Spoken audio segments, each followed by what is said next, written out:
You found it. Your home for the best content on your favorite team, the Fighting Tigers of LSU.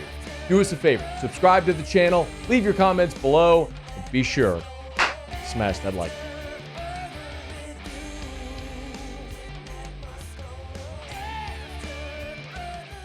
LSU's bowl destination announced. Tigers will play Baylor in the Texas Bowl. Now, I understand when the season started, nobody was dreaming of LSU finishing the season in Houston in the Texas Bowl at 8-4. I get it. This isn't glamorous. It's not what anybody wants.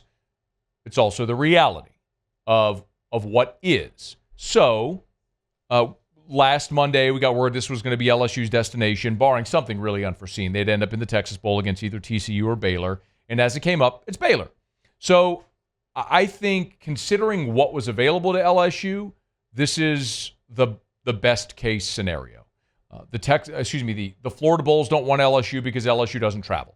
LSU goes to the Citrus, the ReliaQuest fans don't go. They're not interested in having LSU. Quite honestly, LSU fans aren't interested in going. Okay, so what else is available? Texas Bowl makes the most sense.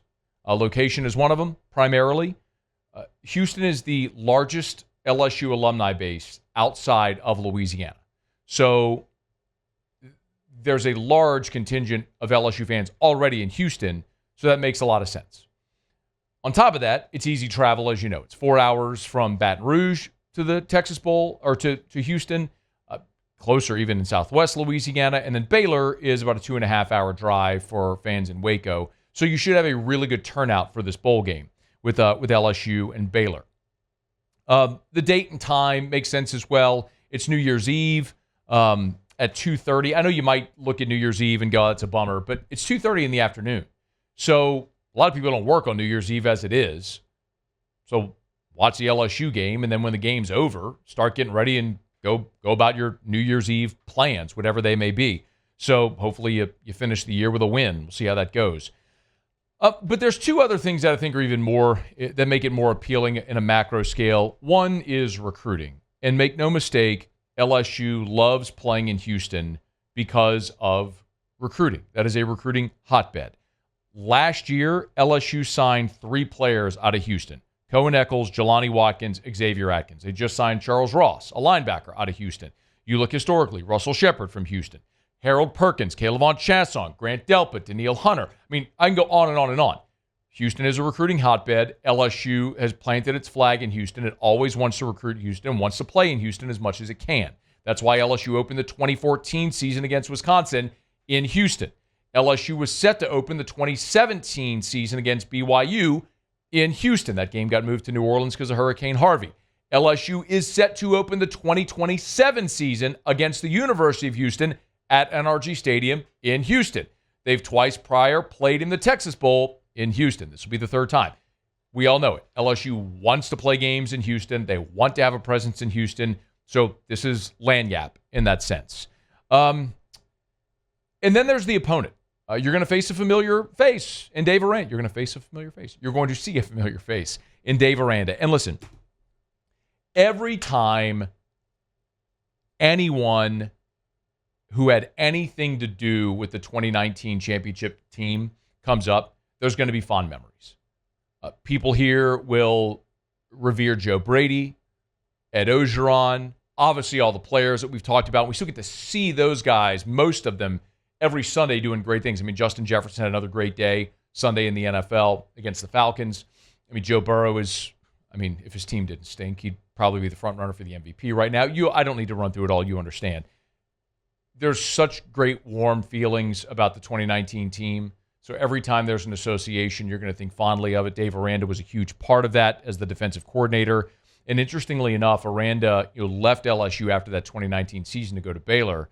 So his first season was the COVID year, and they went 2-7. And the COVID year was miserable for everybody. But in 2020, in his second year, they won 12 games, won the Big 12, and won the Sugar Bowl. They beat Ole Miss in that Sugar Bowl, if you remember. Well, after that Sugar Bowl win, they went 6 wins, 3 wins last year, and Aranda went into this season very much on the hot seat, and they started 2-4. And remember, they had a horrible loss against Colorado where they gave up the Hail Mary to force overtime, and then Travis Hunter had the strip sack walk-off sack, fumble, or I should say strip fumble recovery in overtime. So they started 2-4, and the consensus was Dave Aranda was going to be out. They ripped off 6 straight wins. Now, they played 3 ranked teams, lost to all their ranked teams. So they don't really have a nice or marquee win on the slate, but they're 8-4. And when you look at LSU against this Baylor team, this is a winnable game. The Tigers are an early 3-point favorite over Baylor in the early line. But the caveat, the asterisk is, okay, who's going to play? Because between now and New Year's Eve, with the portal now being open, you're going to have opt-outs from every team in the country. You're going to have guys enter the portal, and you're going to have opt-outs. So which players of significance decide to play, which players of significance opt out, who transfers, who goes pro, all that sort of stuff. Like Will Campbell declared, Mason Taylor declared. Are they playing in the bowl game? I doubt it, but we'll see. We'll wait and get those answers from those guys if they choose to play. But in any event, we'll have a much better sense of that. We'll talk plenty about the game itself as we get closer. Baylor's a team that, you would think Dave Aranda, you would think defense, but actually their offense kind of paces them. They average 35 a game.